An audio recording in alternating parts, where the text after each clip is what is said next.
ہم قانون اور کاغذ پر چلتے ہیں، سچ کیا ہے یہ اوپر والا جانتا ہے۔ چیف جسٹس کا الوداعی فل کورٹ سے خطاب۔ جسٹس قاضی فائز عیسیٰ نے اپنے خطاب کے آغاز میں کہا کہ میں اردو میں بات کرنا چاہتا ہوں، آئین اور قانون کی بات نہیں کروں گا، کچھ ایسی باتیں کروں گا جو شاید آپ کو معلوم نہ ہو۔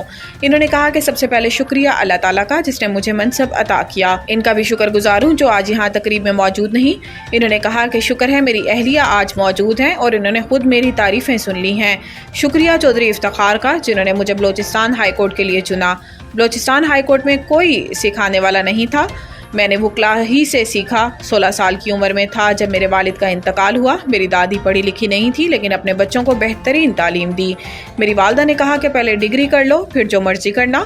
چیف جسٹس قاضی فائز عیسیٰ کے اعزاز میں الوداعی ریفرنس میں جسٹس منیب اختر، جسٹس عائشہ ملک، جسٹس اطہر من اللہ اور جسٹس شہزاد احمد ملک شریک نہیں ہوئے، جبکہ جسٹس منصور علی شاہ عمرے کی ادائیگی کے لیے بیرون ملک ہیں۔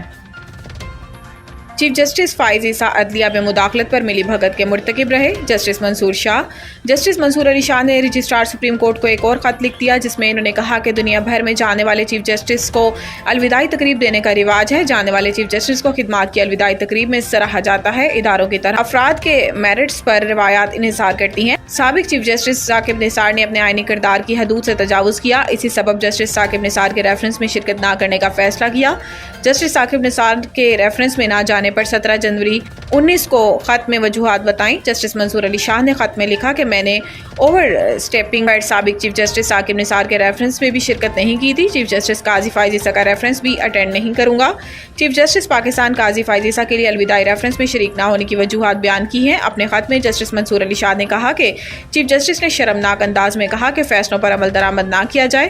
جسٹس قاضی فائز عیسیٰ نے اپنے ساتھی ججز میں تفریق پیدا کی۔ ججز میں تفریق کے اثرات تادیڑ عدلیہ پر رہیں گے۔ اسٹاک ایکسچینج میں نیا ریکارڈ، انڈیکس 89 کے بعد 90,000 پوائنٹس کی سطح پر عبور کر گیا۔